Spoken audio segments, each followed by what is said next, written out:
Marc Hodosh, I have to start off by asking you, so you're a volunteer in high school as an EMT, and then what happened?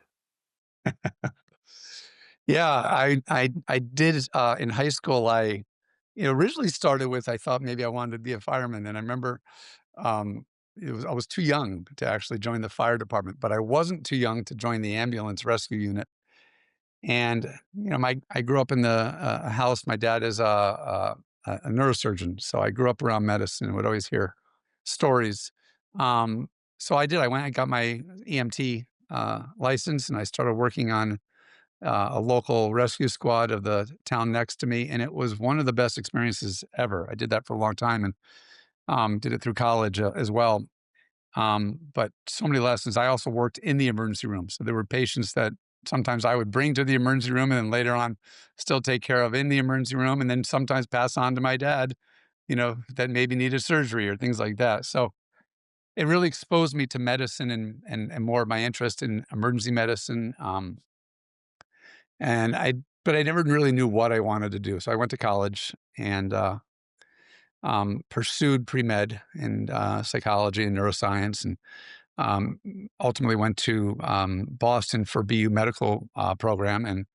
Um, and then the story continues. I'm happy to jump into it, but that's where things started to shift because my entrepreneurial sort of route started coming out. And even in college, I wanted to do a variety of different ideas. And So Sunday afternoon, you're sitting around the family table having dinner, and you say to your neurosurgeon father, I know it took a lot for me to get into medical school, but after a year, I think I want to go do something else." And the conversation goes, "How?"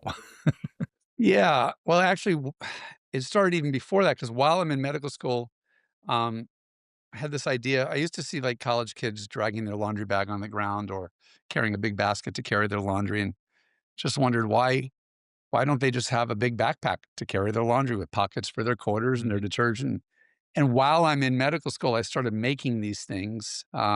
First, I had a guy help me build a prototype, and then I started selling them to all the colleges and bookstores in Boston, and they said, "We'll try it," and they sold out quickly. And Okay. I What branded did it you call well. it? I used a college nickname called the Hoosh, HOOSH, which stood for hands-free, one and only super huge backpack. And we sold it as a beach bag, boating bag, camping bag, but primarily it was the first ever laundry backpack. And Clever. once they did really well in all the college bookstores, and again, I'm still going to med school and I'm making this thing on the weekends. But then I got into Bed Bath and Beyond, and it went national. And I was making them in Asia, and truly on the weekends, I'd be going down to Providence, Rhode Island to package these things up. And I had a space at a friend's company there, and also a story in itself. And so that started taking me, started taking some of my time away from medicine. And after that first year of med school, I told them I wanted to pursue other things and go a different direction for a bit. Um, my parents were okay with it. Yeah, my dad was very understanding. My mom was understanding. Of course, they're saying, "Wait, so you're going to leave school to go Sell build a laundry backpacks? bag to build?" And I said, "Well, no, that was just an experience." And I actually very quickly invented another product. If you ever saw soft coolers, the kind that you zip up, Sure, you take to the beach or to work, well, I invented the can holder on a cooler. So if you ever see a hole on top of a sure. cooler, it's a hole. I invented a hole, and You I saw a patented that. space. I patented it. It was sort of this collapsible design and kept your soda colder. And we had, I don't know, 18, 20 different products that this is now slightly post school. But I got into Toys R Us and other chains, and it was a big back to school item. And I started running away with that. Again, it was the cut and sew business. I'm Yes. making all these things in Asia. I would go to Shenzhen and walk into this factory, and I'm a young guy. I'm like 20, whatever. No, wait, not, yeah, 23 years old. And, I see 1,000 people building my coolers and Uh-huh. so forth. And so it was a really fun experience. I knew I didn't want to do those products, but I was really learning a lot I'm sure. about business and sort of entrepreneurial endeavors. And so I did that for a bit, and then eventually sold that company to what's now, I think, the largest cooler company on the planet. And I met a guy at a trade show, and we started talking. And long story short, they loved the patent and the products. I was looking at some of the people you work with, Dean Kamen being a hero of mine, and Peter Diamandis you've worked with. So, you've got to check the list of people I really admire, and you've had the opportunity to work with them. Yeah, no, Dean was great. I was one of the very early Segway owners, probably first or second Segway owner in Boston, and I met him at an event and said, "I want you to join my facial recognition company." And folks from MIT who pioneered facial recognition and others, but it really taught me a lot about just sort of meeting new people in that world because I hadn't been in the tech world really until that point. And then when I sold that, Dean is one of the guys that said, "Hey, you want to come work with me? And I've got this cool new technology. Maybe you could help us with it." And I wasn't sure again, what am I going to do next? So I did. I went and kind of consulted with Dean for a year or so on a new medical technology. And I was very impressed by the Segway, but I didn't, at first realize his whole world was this amazing world of medicine and that medical products and devices. And that brought me back into some of my roots I saw him coming last from year with his newest wheelchair. the iBot. Yeah. Correct. In fact, the Segway came out of that wheelchair, Uh, the iBot. uh-huh. That was the original balancing technology. While I was spending time with Dean, and we became friends over time, mentor both on the business world, but also he taught me to fly. Dean's a pilot. Mhm. I started traveling with him all across the country in his jet and just learning the basics of that. And ultimately went and got my own license and sort of love to follow in that path of sort of having this freedom of getting around and the enjoyment of aviation. But Peter Diamandis, as you mentioned, had just had the success of the SpaceX prize, Amazing. and they decided to launch more prizes and to make the foundation a model of prizes. And the board at the time was, Craig Venner and Peter and others and Larry Page, and they said, let's do the next prize in the area of human genomics. Mhm. Again, I had a background in medicine and also sort of the entrepreneurial, energy. And um, they asked me to lead their second X Prize, the Genomics X Prize. He wanted me to move to California for that. Long story short, there is I said, I'll come for 1 week a month. And it exposed me to Santa Monica. They were here on 4th Street, and I would go there 1 week a month and built out that prize Mhm. for a bit. Tell us But it's what's that like to build out that prize? um, this particular prize was interesting because the industry as a whole in genomics was moving forward, but we wanted to accelerate that. Uh-huh. So it was really finding some, creative way. Ours was about doing, I think, 100 genomes in 10 days for, was it $1,000 or less? And we weren't, the technology wasn't anywhere there. So it was about bringing teams together, like George Church Mhm. and people at Harvard and others to sign up to do the prize. It was about having gatherings. It was about inspiring and educating the public You to didn't get just put a people going. notice in the Wall Street Journal and all of a sudden 12 teams. You had to go out and build the teams and incite and Build the incent those teams. teams, eh, do the marketing and get people to understand that and really be able to celebrate Mhm. what these people are doing. And then there were certain well-known people that we were offering to sequence that were a part of it. So yeah, it was really just learning a lot about genomics myself Mhm. at an interesting time that the field was really starting to take off. I left before that prize continued under someone else's leadership, but I left to create TEDMED, Mhm. and that also led me sort of down a new journey. That's when you crossed into media. You realized, I guess one of the things you learned at the X Prize is the value of publicity, of people knowing what you're doing and creating groupthink and excitement, and that led you into, well, medical is my foundation, the place I'm passionate about. Let me combine media, knowledge, and medical all in one spot and see if we can make magic happen. Yeah, and I had been familiar, of course, with TED and TED Brand, and was attending the annual event at the time. I think it was Long Beach. Eventually moved to Vancouver. So it was a great opportunity, and I launched that in 2009. I stayed involved with X Prize for a while, helping in different ways, but really I took my efforts to figure out how to build a gathering that followed the TED model in many ways. And of course, we had this relationship with TED, so we shared all of our talks with TED. And some of the best TEDMED talks are, or some of the best TED talks are TEDMED talks. And because we shared everything. But I wanted to celebrate the right people. I wanted to really celebrate the people that were inspiring me, people like Dean and many others. But it was so diverse. We got people from not just business and technology and medicine, but from government, from research, from entertainment, music, that all had some connection to health and medicine, that were doing something, kind of unique in their own way Do you to remember a contribute to the. particular early talk that you said, "Boy, we're really onto something here"? There's so many. I honestly, so many. I mean, on the entertainment side, David Blaine gave his first public speech, and so he was really nervous about it.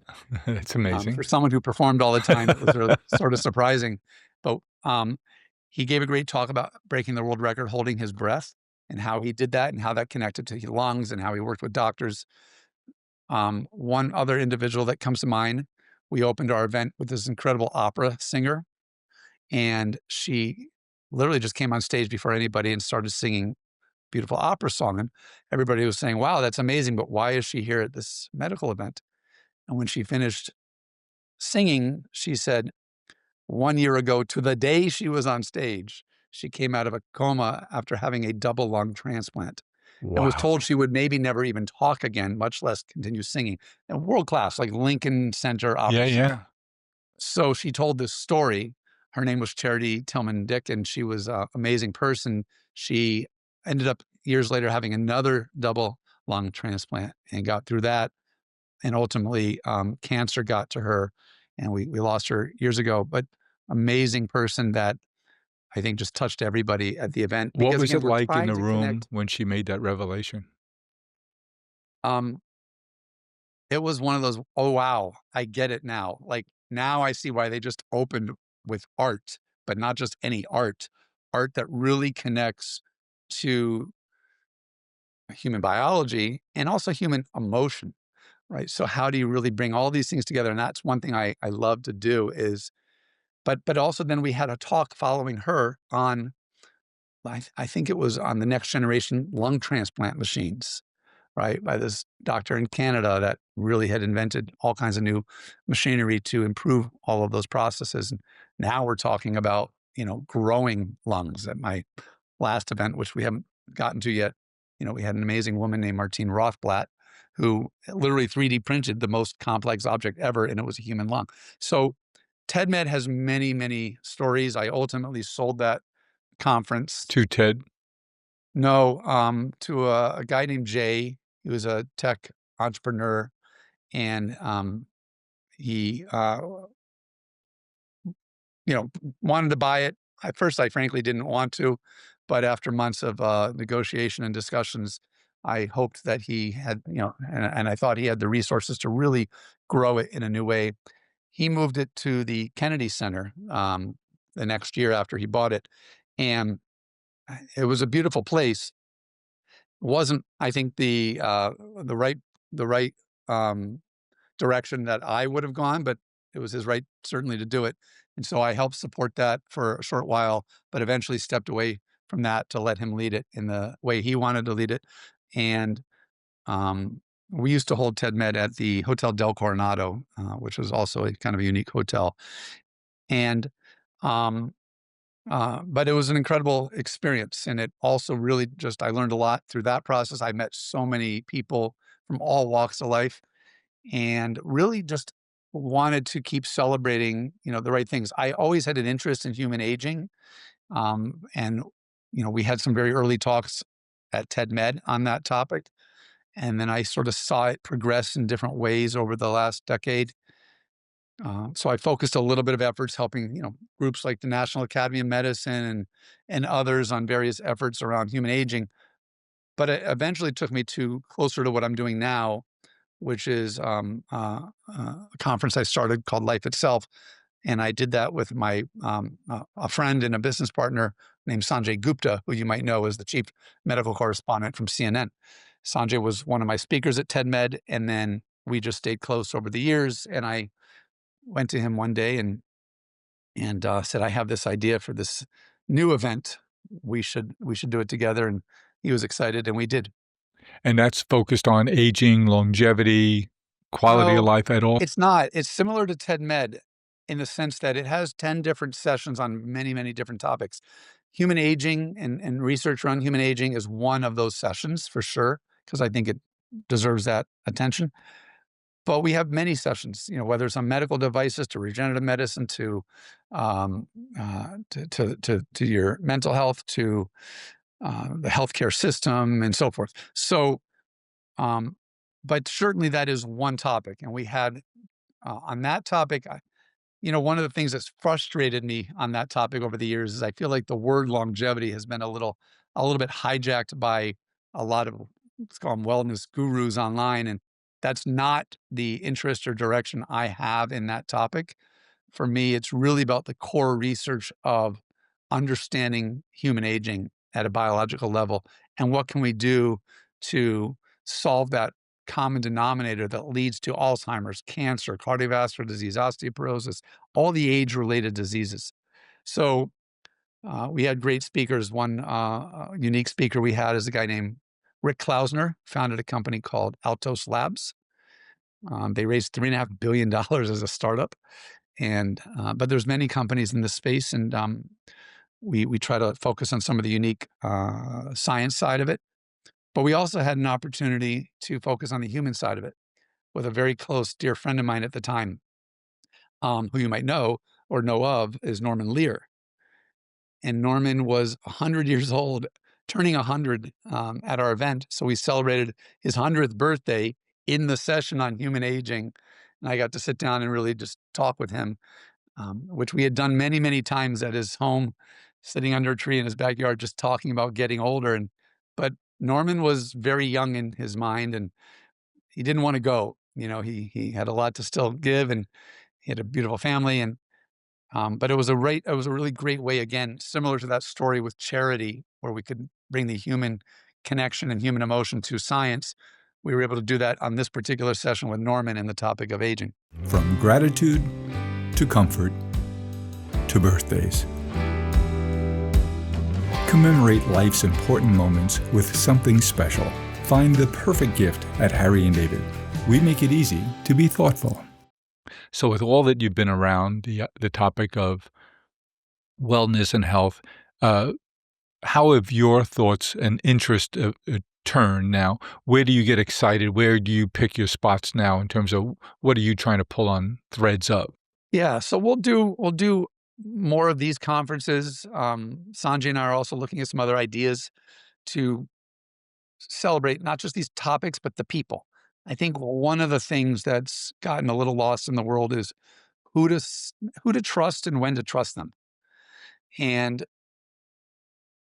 we want to help we want to help show the hard, difficult work that these people are doing, the kind of quirkiness of their lives, because a lot of these people are very interesting in their own life, and you know, and so it's really about celebrating in society the right people. One of the lessons that Dean Kamen has taught me over the years, particularly through his nonprofit called First Robotics, which I've been involved in since 2002, is, and this is an amazing robotic program for high school kids that inspires them. FIRST is an acronym that stands for inspiration and recognition of science and technology, is is getting kids excited and inspired around science. Well, how do you do that with the public as well? And I feel like the public has lost that. Science in many ways is viewed very differently these days. And so we want to celebrate not so much the athletes and entertainers of the world, but the scientists that are really changing people's lives. And I think that's, as a higher kind of picture viewpoint, that I keep in mind as we choose who to feature and who to celebrate. Hearing you say that, Mark, I think of an old friend of mine who runs the Mark Twain Awards at the Kennedy Center that you spoke about. And they do some really well-produced events where they celebrate people. And I just saw a video of the one where it celebrated the Elaine from Seinfeld. And just so creatively written, her talk and speech. It's just really great stuff, but I wonder, isn't there an opportunity for you to do your version of awards just for people who pursue their interests and their passions along the lines of science? And some will have some great hits and we'll get to know them because of what they do. Others won't have that great success, but they'll still be working away in their labs trying to find a way to do something that's meaningful. Yeah. Oh, we actually thought of doing an award show at one point. Will I Am and I were gonna do an award show at one point Of course, it would be around will.i.am, yeah, scientists. But because he's, again, that great combination of entertainer who really cares and understands sort of the world of science. and smart about so many things. The Breakthrough Awards also, sort of does that in their own way. We had a different angle on it. But yeah, I think those kinds of things are really important, but at least through, events or other kinds of programming where you are helping the public understand a topic that, again, human health and biology, chemistry, these are complex topics. That's why people go to school for years. But if you can make them understandable and really fun and interesting, even if it's in a short 15-minute talk or in another way, um, it does help the public celebrate these kinds of people. Mhm. I think we just need to do more of that. It doesn't have to necessarily be an award show, although I think that's great. But just getting people understanding how things work and why these people do what they're doing and what drives them and the process and challenges they have to go through to build them. These are really amazing stories, very captivating stories if they're told the right way. So even some of our most, you know, popular people who speak all over the place sometimes need a little bit of coaching to really share the story and focus on the right story if they only have 15 minutes. And we help them do that. Yeah. Mark, what's your being involved in this world for so long, what are your regimens and practices in terms of your own health and, They're not, yeah, they're not as good as they should be. come on, you're Meaning, exposed to all these smart people all the time. I know, and it's interesting because, yes, we should exercise and we should eat right, and I do my best on both of those. Um, but there are many people who do it much, much better, and that is important. But I think even if you do those things perfectly, even if you eat perfectly, you exercise perfectly, you're super careful in the world, something gets you when it comes to aging, Yes. right? I think there's a statistic I read, I might get this a little bit wrong, but generally it is, even if we cured all cancer on the planet, you would only add a couple years of life to someone because then they would get cardiovascular disease. That was So, the fellow I heard say that was the head of the, University of Pennsylvania School of Medicine. right. And so the point there is we have to tackle the biological processes that contribute to aging. We should eat well and exercise. That's very important, and it can help us get to a point where these solutions are solved. But I really want us to fix, because I want people to enjoy their cake. Yes. I want people to not, some people struggle to do those things well. And so I'd love us to cure all age related disease if we can. It does not mean that we will ever be immortal. I do not think we will be. There's always accidents and crime and random disease, but age related disease is, to me, something that it's always surprising that the world hasn't focused enough on it. The whole world came together for COVID, which I think is good, but we don't really come together on other things that we all have in common. Being a capitalist and a behaviorist, it seems to me, we were involved, at Worth Media Group. We put on an event last week in New York City around, climate. It's called Techonomy Impact, Mhm. and, we do it in conjunction with the UN Climate Week. And it dawned on me just over the last couple of days, that there were a couple of over the last couple of few years, have been some really talented, investors who have identified climate-related activities as the best business opportunity they've come across. I can think of John Doerr from Kleiner Perkins, who does all of his personal investing now around climate-related activities, sustainability at all. Why? Well, he thinks he wants to do something good for the climate and the environment, sure, but he'll say that he thinks it's the biggest business opportunity that he's ever seen. Bill Gross, who's not far from you there in Pasadena, one of the smartest guys I know, Same thing. He said it's a multi-trillion-dollar investment opportunity. So my suggestion to the team just this morning was, when we do this event again, let's focus purely on the business side of this, how it's the greatest, one of the great investment opportunities of our time, because let the capitalism, let the behavioral capitalist in us come out and not just do things for altruistic reasons, but let's deploy capital because capital seeks the best risk-adjusted return. And, so that was just a thought, but it sounds to me like you're thinking the same thing in terms of health. Yeah, I think that's a fair point. I think a lot of people can do good and be profitable and, yeah, I can think of many people that we celebrate who do that. So that's true.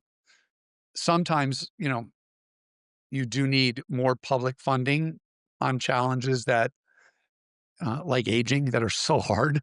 Like, it's really hard, it's very risky, that it's a harder, investment proposal sometimes, because there's just a lot more risk, but it's worth the risk, and if you get there, there's no bigger population than, one where everybody ages and could benefit from this technology. There's no bigger market. And it seems to me, as someone who's getting older and becoming more and more conscious of it all the time, is all of a sudden, your friend you have is doing great, and they had an episode, a fall, and all of a sudden they start downhill. They start to think differently, they behave differently, and it starts that spiral. Again, what's in the mind is still crucial. I go back to Norman. He was still very young in the mind, didn't have any of those particular issues, but as his body started failing, it failed kind of quickly.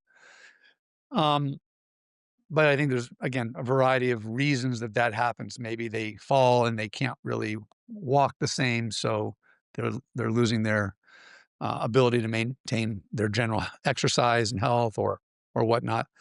But all of these things, they're great problems to work on. So tell me, what's in the portfolio of things that you're working on now? I am involved a little bit in some companies in that space.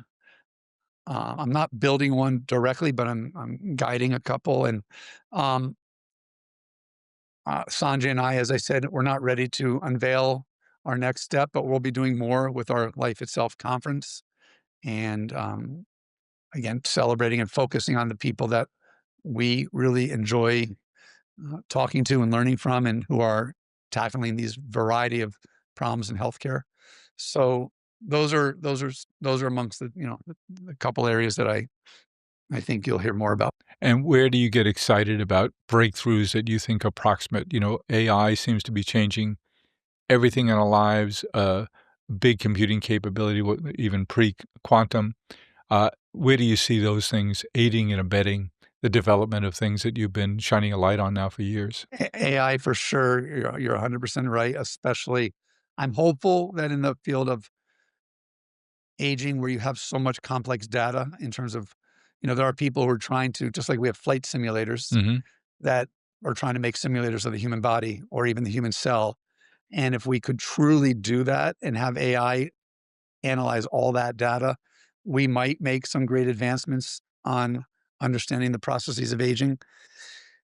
So I agree. AI, obviously, I think AI's biggest benefit as a whole is around human health. That is the one area I think is the most promising, and I don't want to see it slow down. On the other hand, there are other areas of AI that will unquestionably change the world. I use it certainly every day, but I think people really need to understand its limitations, at least at the moment, and just be cognizant of that. So even if you're using AI to help you with a healthcare decision or information, you really have to validate and verify what it tells you. Mm. But to get ideas, to get understanding, to get it to help you do some things, it's incredible. But if you're relying on it to do something really important, especially like healthcare, please validate and double check its source and how it came to that conclusion. I think that's important too. Back to the old Reagan quote, "Trust but verify." Yeah. Yeah. At least for a while, but it is wild. It's some days it impresses me beyond comprehension of how did it do that? Yeah. This year, Smile Farms gathers for our 10th annual gala here in New York City at the Ziegfeld Ballroom. It's a wonderful time to celebrate 10 years of creating wonderful work and job opportunities and brighter futures. I invite you to join us. Visit smilefarms.org to be part of this wonderful celebration. Help us prepare for the work that lies ahead. Back in your old neighborhood in June, there was a Worth Media Group put on a health and longevity conference up in Boston at the Raffles Hotel. And the fellow Mhm. who was the head of the operating room work for Medtronic at the little reception afterwards was telling us that the whole idea of surgery, so much is done robotically now and why it's so much better. But he also said, in not too many years from now, we'll be laughing about the fact that you would cut someone with a 6-inch incision Yeah. to do surgery and why was it 6 inches? Because the surgeon needs to stick his or her hand in there. Yeah. And that's gonna seem very barbaric in just a short period of time, and how they're doing more and more surgeries through another orifice, through the wall of the esophagus or the stomach or through any of the other openings, which because they heal so much better, the risk of infection is so much less. So it just seems to me we're on the verge of a lot of really big breakthroughs in medicine and in health in general. Yeah. Well, from that same company, Medtronic, we had their CEO, Jeff Martha, on stage who brought with him a tiny pill that you just swallow. And inside that pill are a bunch of cameras and lights, and it goes through your colon and it provides a version of a colonoscopy without any invasiveness other than that. Amazing. So you can, again, we're not there to say that it's as good as a colonoscopy yet, but for certain people or situations, or even something that you can do more frequently, it's quite decent. And So should I put off my scheduled endoscopy? well, I wouldn't put those off yet. But again, it's a tiny camera that can go through your system, and you don't need to go, to the hospital and have anesthesia or things like that. So, but these non-invasive ideas, especially in imaging, are are wild. And on things like focused ultrasound, I don't know how much you know about that, where you can, if somebody has a brain tumor, you don't necessarily have to cut open their head. You can focus ultrasound signals in a very specific spot and burn that tumor away. So with zero incision whatsoever. So these are real technologies that they're using. We had occasion to visit back in the spring with Dr. Janan at MIT. She lost an aunt to breast cancer, and she's a brilliant physicist uh, and is a professor at MIT. So, because her aunt had a mammogram, but because the mammogram is uncomfortable, expensive, and has seams in it, they didn't detect an early stage tumor. She died from it. So she encouraged Dr. Janan to do something different, and she came up with a bra that you wear that has ultrasound sensors in it. It's comfortable, costs the same as a cup of Starbucks, and it gives you a full image with no seams. And so she's just bringing that product to market now. So the inventive process using new technology. She's also developing an appliance that you wear on your body, so it has a inject. If you take an injection for diabetes, uh, it's not very precise. It's close, but it's not precise. So this has a series of you wear a piece of tape over your knee that generates electricity when you walk, that measures all of your blood chemistries and signals the apparatus in your arm to make the right dose mixture. And then you don't even have to inject. It'll use ultrasound to penetrate and get it into your system. And when you hear of all these things, as you say, the non-invasive things, it makes you very hopeful. We just have to take good care of ourselves until these things get here. I think the 10 years ahead with quantum capabilities, with AI, and with all the inventiveness and people like you shining a light on these things, wherever they come from on the planet and doing X Prize kind of things, I think the I think the pace and the depth of these changes in treatment and discovery are going to be enormous. I agree with you. And it's really important, especially with our next generation, getting more and more people who understand and are excited to build these solutions. Again, I go back to FIRST Robotics. We've got our global championship in a few weeks, which we'll hold in In Panama. Panama, yeah. We do it in a different country every year. Last year was in Athens, Greece, at the home of the original Olympic Stadium. No We've got kidding. a team from every country of inspired young kids That who must have want been to crazy learn exciting. science and technology. Very exciting, big opening, show like we have, like you see in the Olympics. We have the Black Eyed Peas that do the halftime show. It's fun. Everything comes And back to Will I Am, huh? but but the point is, well, there's that mix of entertainment and science. But when you have, social media and TikTok and these kinds of things that are grabbing young people's attention sort of away from these topics, we have to work on that, or we're not going to have people to really focus on solving these problems. Uh, I think that's a real challenge right now. Well, I think we're a better place because of you, Mark, and your creativeness, your sense of curiosity, your adventurism, your willingness to strike out where maybe others haven't before. Just amazing. What an amazing career, and you're so early in it. I can't wait to see what things you do next. What can our community do to follow you? LinkedIn, is that a good way, or how else do you I'm suggest? not a big person on social media. LinkedIn is fine. I Yep. have Instagram. When we're ready to announce things, we'll announce them, there. But sure, that would be great. And I hope, Jim, I certainly know about the business you built, but I don't know a lot about you. And I don't know about your business, but I know of it, of course. Uh-huh. And I'd love to get to know you more on our next conversation, I look forward because to you that too. too have brought so much joy and happiness through that to the world, and I think that's a really important element. I look forward to learning more about you too. Thanks so much, Mark. Pleasure to speak with you today. We look forward to news from you soon.